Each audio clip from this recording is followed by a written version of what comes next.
Hello and welcome to this India Today special, where in this season, where politicians are writing books that are stirring controversies, we're joined by one such politician author, Manish Tiwari, Congress Member of Parliament, whose book, Flashpoints, National Security Situations that Impacted India, has just been released. Appreciate your joining us, Mr. Tiwari. Thank you for having me on your show, Rajdeep. I want to start with the controversy. And it comes from a very interesting chapter on 2611 that you put, because you've looked at various security challenges India has faced in the last 20 years. Perhaps one of the biggest was Mumbai 2611.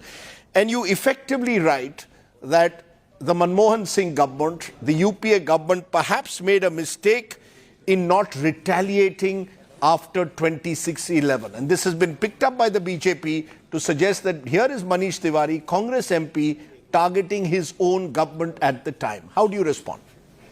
Well, Rajdeep, 2611 had a certain context to it. It wasn't a flash in the pan. After our victory in the Kargil war, we entered into a very nasty phase of the proxy war which Pakistan had launched against us. So you had the IC-814 hijack, you had the attack on the Jammu Kashmir Assembly, you had the attack on the Parliament of India, you had the Kalachuk military base attack, you had the Mumbai train bombings, you had bombings all across Indian cities, and I've described that as the parallel universe of terror, and then you come to 2611. But 2611 was that inflection point where the sheer scale of depravity, the barbarousness of the assault, 166 dead, in my estimation, warranted a kinetic response. And for the first time, I had articulated this from a Congress podium on the 28th of November 2008, while the attack was unfolding, and I said that in response to a question, that India needs to explore kinetic options to punish Pakistan, and that's been my consistent view. But what it is seen now, all these years later, is Manish Tiwari virtually echoing what the BJP, your primary rival, has been saying, that the Manmohan Singh government demonstrated weakness in the face of terror. And it was something that was used against the Manmohan Singh government in later elections. Manish Tiwari is echoing, in a way, what the BJP has been saying. In fact, Rajdeep, if you were to read the book carefully, this book is government agnostic. And the point that I have made, that restraint is perceived by Pakistan as a weakness and not as a sign of strength, was made earlier also in this book, when at the height of Operation Parakram, the then NDA BJP government, Prime Minister Vajpayee, decided to replace the second strike force commander, General Kapil Vij. And the day General Kapil Vij was replaced, ostensibly under pressure from the United States of America, a message went out to Pakistan that we were not willing to push the envelope any further. So therefore, what I have tried to document, whether it was Operation Parakram or it was 2611, is that Pakistan is a hard state. It is a quasi-military state. And Pakistan does not perceive restraint as a sign of strength. On the contrary, it perceives it as a sign of weakness. That's the context of this particular paragraph in the chapter on 2611. Sure, because, you say there comes a time when actions must speak louder than words. 2611 was one such time when it should have been done. It therefore is my considered opinion that India should have actioned a kinetic response in the days following India's 9/11. Now, ideally, one would like national security to be bipartisan. That, Congress and the BJP, at least on issues of national security, should have a common approach. But we've seen that hasn't happened. Even when Balakot, when Prime Minister Modi strikes against Pakistan post Pulwama on Balakot, you had Congress leaders who were critical of the Prime Minister, like Digvijay Singh, questioning whether this had any impact on Pakistan itself. So, as a result, what you've said in this book, what has happened post Pulwama, suggests that entire spirit of bipartisanship over contentious security issues has broken down. Today, your own party will attack you, Manish Tiwari, for saying what you have on 2611. Well, it's unfortunate that it has broken down, but yes, it is true that it has broken down. And you know what you really flag when you talk about Balakot or when you talk about the Uri surgical strikes is the quintessential dilemma that has confronted the Indian state going all the way back to 1980, whether the use of conventional force against non-state actors is an efficacious response. And if it is an efficacious response, how do you calibrate it? And so therefore, though the NDA BJP government actually took a forward-leaning posture with regard to Uri, where they took public ownership of surgical strikes, which had been going on since 1998 in a clandestine manner, and then initiated the Balakot bombings, the fundamental question which they need to ask themselves, has it brought about a significant change in the behavior of Pakistan? And the answer to that, unfortunately, is no, because if it would have, then the Uri surgical strikes would not have given way to Pulwama. But that's precisely it, right? Do you choose between strategic restraint that the Manmohan Singh government adopted post 2611 or earlier the Vajpayee government, in a sense, coercive diplomacy that the Vajpayee government adopted, versus the policy of the Modi government, which is seen as much more muscular, post-Uri, post-Pulwama? What do you support? Because if you say Pakistan has not changed, if it hasn't been a deterrence, then what do you choose? Thomas Friedman, the American scholar, I interviewed him, and he suggested that actually what Manmohan Singh did post 2611 is very laudatory. That actually a country did not respond provocatively to an incident that could have resulted in an escalated war of the kind that the US did post 9/11. So where do you stand? Strategic restraint or muscular responses? Well, Thomas Friedman unfortunately did not give that same advice to the US government post 9/11. And you saw what played out over the past 2 decades in Iraq and Afghanistan, but that's the subject of a different conversation. You see, the difficulty is that we've experimented with 2 paradigms. Strategic restraint, which went across many political dispensations from 1980 all the way till 2016. In fact, strategic restraint was also the initial policy of the NDA BJP government. I mean, they did not respond to Gurdaspur or Pathankot. In fact, they invited the ISI in to investigate their own handiwork. And then you had Uri, and they decided to take public ownership of these surgical strikes. And so therefore, to me, as someone who looks at it over a 20-year paradigm, I don't see that the needle has really moved. Whether strategic restraint or a forward-leaning posture, we have not been able to bring about a substantive change in the behavior of Pakistan as the state or the deep state in Pakistan qua the use of non-state actors. And that is what should compel us to very seriously think that whether it is Pakistan or whether it is China, what is the kind of modus vivendi that we require in order to have peace on our periphery and a stable neighborhood? Do we require a political outreach? Do we require a response which is not only a security response? These are the dispassionate conversations which we should be having. No, but the conversations are not dispassionate. The conversations are getting more and more polarized. You just mentioned China. Look at how the political dialogue has played out, or the politics has played out over China's seeming aggression in Chumar, in Doklam, in Galwan last year. And you get a sense that the Congress party is constantly asking the government, what are you doing about China? Almost suggesting that they want the government to escalate the issue. Now, it's one thing to criticize the government. What would you have done if you were in the government? And there were also, of course, transgressions when the UPA was in power by the Chinese across the LOC. What would you have done in the context of what the Chinese did last year? First of all, I would have had a transparent and a completely frank discussion in Parliament with regard to what is happening in China. In fact, if you were to rewind back to 1962, when the Sino-Indian border war was going on, the Bharatiya Janasangh was a 4 MP party. And one of their MPs, Mr. Atal Bihari Vajpayee, requested Pandit Nehru that we must have a discussion on China. Mr. L.M. Singhvi, Abhishek Singhvi's father, who was then a member of parliament, suggested that it should be in camera, which Nehru rejected. And while the Sino-Indian conflict was playing itself out on the border, from the 7th of November to the 15th of November 1962, Parliament in both houses discussed the China situation threadbare. So therefore, why do you have a polarized debate outside when you are not prepared to discuss things in Parliament? And members of Parliament, I think, have that amount of sagacity that they are able to rise above partisan politics on issues of national security. You had a very constructive discussion on COVID last night in the Lok Sabha. So therefore, the first thing that was required was a discussion. And the second thing is, contrary to what other people may say, I think that the disengagement agreement this government entered into was a step in the right direction. If for India to be able to surmount its internal developmental challenges, we require peace on our periphery for 30 years, which is one of the underlying themes of that book, of this book. And in order to get that peace, we must have find a sustainable modus vivendi qua Pakistan and China. No, you say that the disengagement is a positive step.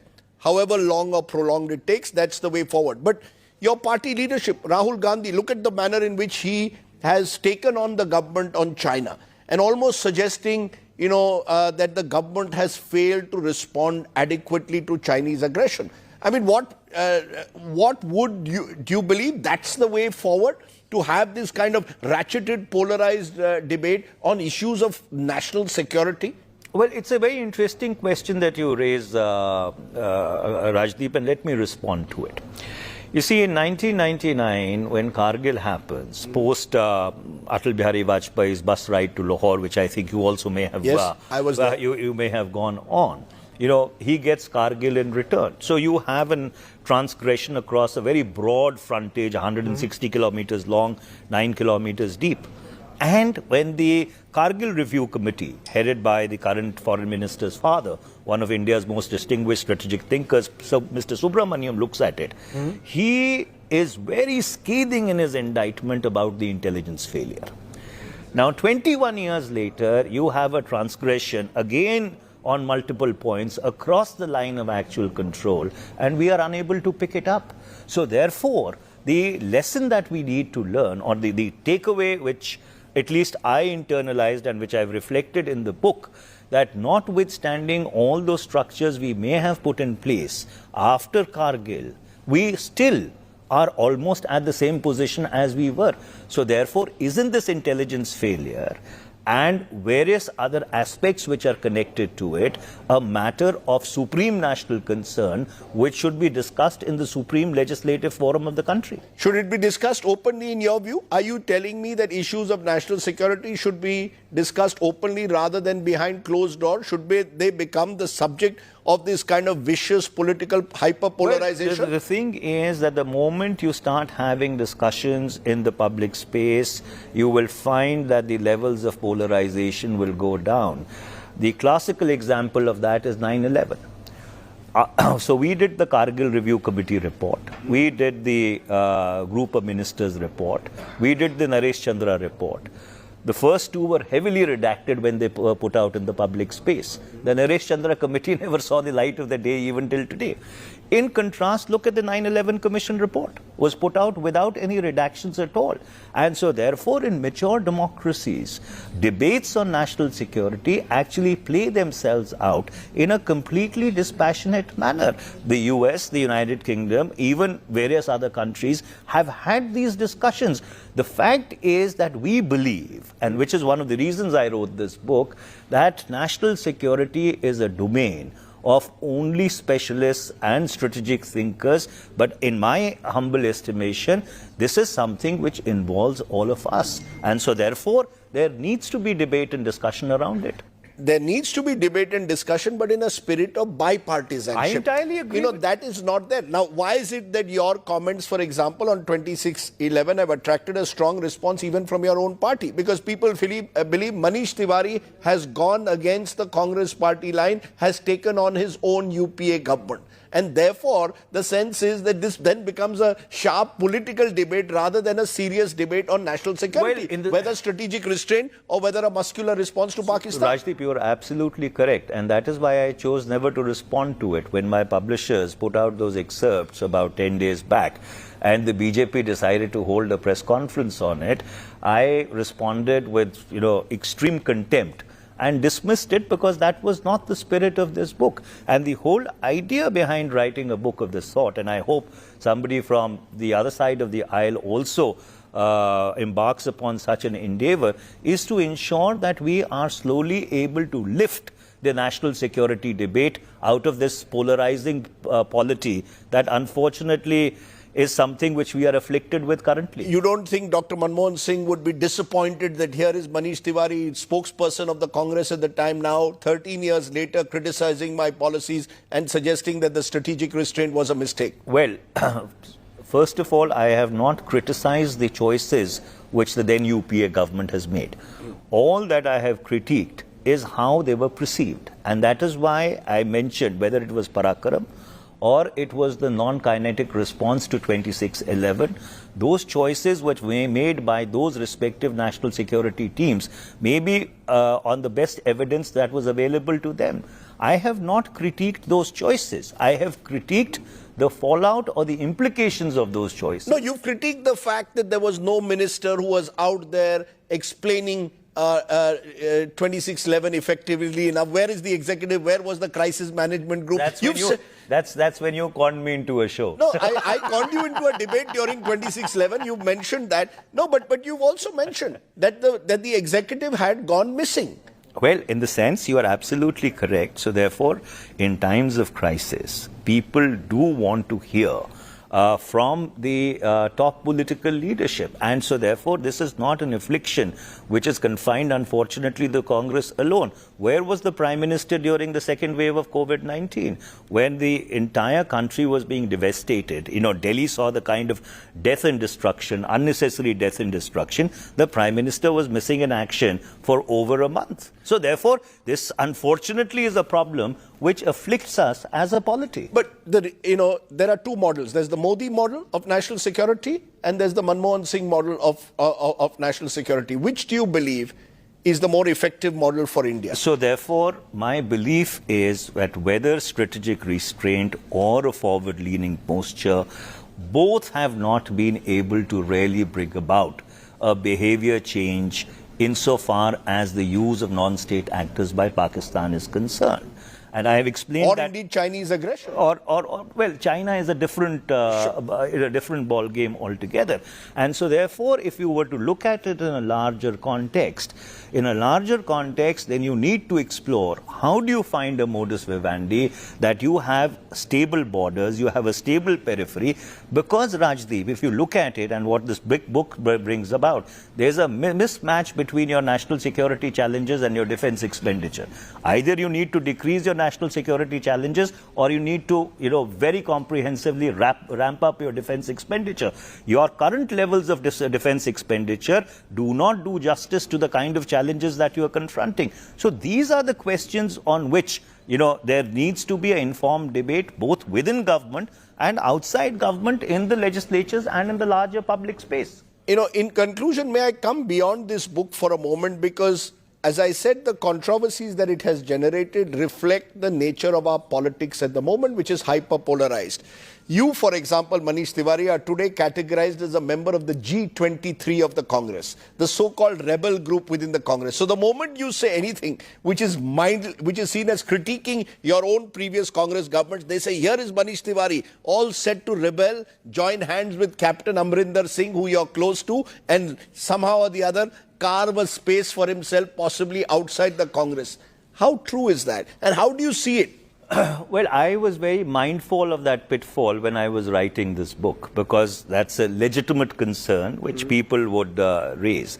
But the reason why I still chose to persevere, because I have this abiding conviction that not enough is being discussed with regard to national security in our legislative space. And even at the risk of attracting that criticism, saying that I am trying to position myself because I am in the G23, I still chose to persevere. And let me tell you something very categorically. I've been in the Congress party for 40 years.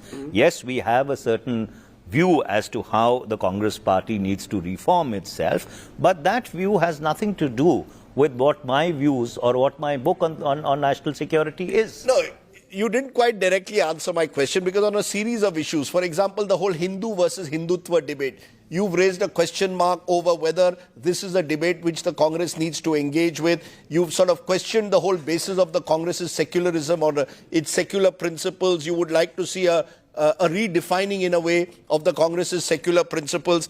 You've also questioned the manner in which the Amrinder Singh episode was handled by your Congress leadership, all of which leads us to believe that Manish Tiwari is also preparing the ground for possibly rebelling or departing from the Congress. Is there any truth or not? There's no truth in that at all. There is absolutely not an iota of truth. Yes, I have reservations with regard to how the exit of Captain Amrinder Singh was handled. I have seen chief ministers being replaced going all the way back to 1985 when, I became a young National General Secretary in the National Students' Union of India, and it is my view that this could have been far, far more elegantly handled. Insofar as the debate on secularism is concerned, this is not the first time I've flagged it. In fact, I had written about it extensively after the Gujarat elections in 2017. That's been my consistent view that the founding idea of India, the separation of the church and state, actually, which is reflected in the design of the constitution, is actually the founding idea of the Congress party. I will ask you though again, are you someone therefore who feels that the Congress party needs to have a more vigorous debate internally, whether it's on issues like national security that you flagged off in this book, whether it's on the nature of secularism, whether it's on the manner in which you deal with crises like the one in Punjab?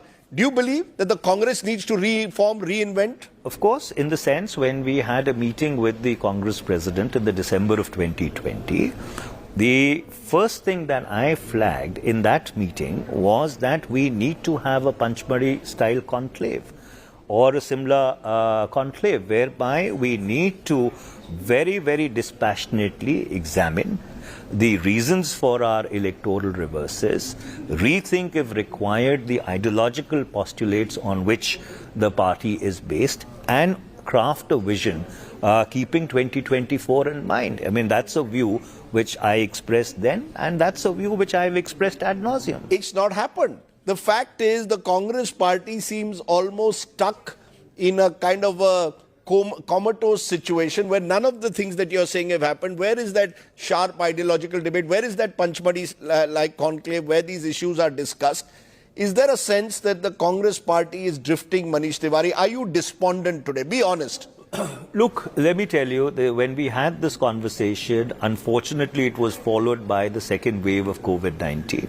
And I still continue to be hopeful that this debate will take place, because this debate is essential if the Congress needs to prepare itself for 2024. I see no way that we will be able to really escape this debate in any form or sense. After all, let's not forget that we lost 2014, we lost 2019, we have lost 34 of the 44 assembly elections held between 2014 and 2021. We've only won 4. We are in a coalition situation in 6. These are hard numbers which look at us in the face. And so therefore, under those circumstances, the path of reformation actually lies through the process of a very animated internal dialogue. Therefore, in conclusion, because it was G23 the other day which seemed to be the talking point as far as the Congress is concerned. Now it's your relationships with your potential allies or allies like Mamata Banerjee, some of them questioning whether the Congress has the divine right to rule or the birthright to lead such a coalition. Do you believe that all of this needs to be put out there and discussed vigorously, rather than being swept under the carpet as it often is? So these are two different situations altogether. One is, of course, the internal dynamic within the Congress party. The other is what should be the structure of broader opposition unity. Those are two separate issues altogether. And it's my belief, if I were to answer the latter question first, that you need to put in place the ideological building blocks of that opposition unity. What people need to see is what is the alternative vision which the opposition has for this country in 2024. Yes, personalities may be important in politics, but personalities are not the be and the end all of politics. There are policies which people seriously look at because those are the policies which actually better their lives. And in my humble estimation, the starting point of any effort to bring the entire opposition together is to be able to craft that programmatic understanding, which then can be unveiled as our alternative vision for the future. Led by a Rahul Gandhi or Well- led by whoever well- the opposition so decides? Is there a life beyond the Gandhi Nehrus in your view? Well, you see, let's cross the bridge when we come to it. And I think that the first milestone on that bridge is crafting this program and for everybody to understand that the challenge is so enormous that our own personalities need to be subsumed in that challenge, and the desire or the ambition to save the idea of India, which all of us grew up with, is much larger than our own personal ambitions and aspirations. I think till the time we don't come to that understanding, there will be no opposition unity. Very interestingly put, Manish Tiwari. As I said, your book at least hopefully will kickstart this bipartisan debate that is much needed on where the scope and direction of national security policies in this country. And I hope that this debate echoes also in Parliament and outside it in your party fora. Thank you very much. Thank you for having me, Rajdeep. Manish Tiwari, Thank you. for joining me here on this special. Congress leader Manish Tiwari and his book, The 10 Flashpoints Over 20 Years. Thanks for watching. Bye for now.